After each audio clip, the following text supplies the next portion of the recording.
பேச்சுலர்ஸாக இருக்கீங்க, இல்லைனா sweet cravings இருக்குது, அவ்வளோ வெளியில் வந்து ஆர்டர் பண்ண வேணாம், காசு கொடுக்க வேணாம், ஆனால் ஸ்வீட்டாக ஏதாவது சாப்பிட்ணும் அப்படின்னா கண்டிப்பாக இதை ட்ரை பண்ணுங்கள். கடைக்கு போயிட்டு இந்த மாதிரி பால் பவுட்ரு 10 ரூபா ஒன்று வாங்கிக்கோங்க, ஒரு பிரெட் பேக்கெட் வாங்கிக்கோங்க, பால் ஆல்ரெடி காய்ச்சி ஆற வச்சது தான் எடுத்துக்கோங்க, இல்லைனா காய்ச்சி ஆற வச்சுக்கோங்க, கொஞ்சமாக பட்டர், இந்த அளவுக்கு சர்க்கரை போதுமானது.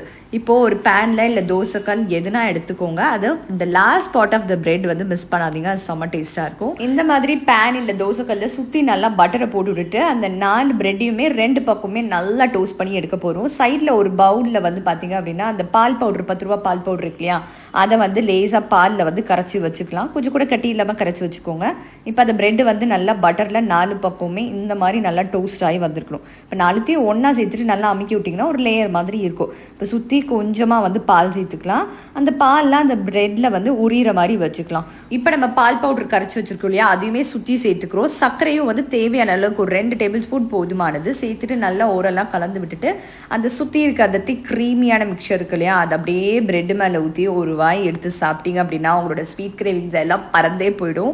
அந்தளவுக்கு டேஸ்ட் இருக்கும். சூடாக சாப்பிடும் போது ஒரு டேஸ்ட் இருக்கும், கொஞ்சம் நேரம் நீங்கள் ரூம் டெம்பரேச்சரை வர விட்டு சாப்பிட்டீங்கன்னா அப்போ ஒரு டேஸ்ட் இருக்கும். கண்டிப்பாக ட்ரை பண்ணுங்கள்.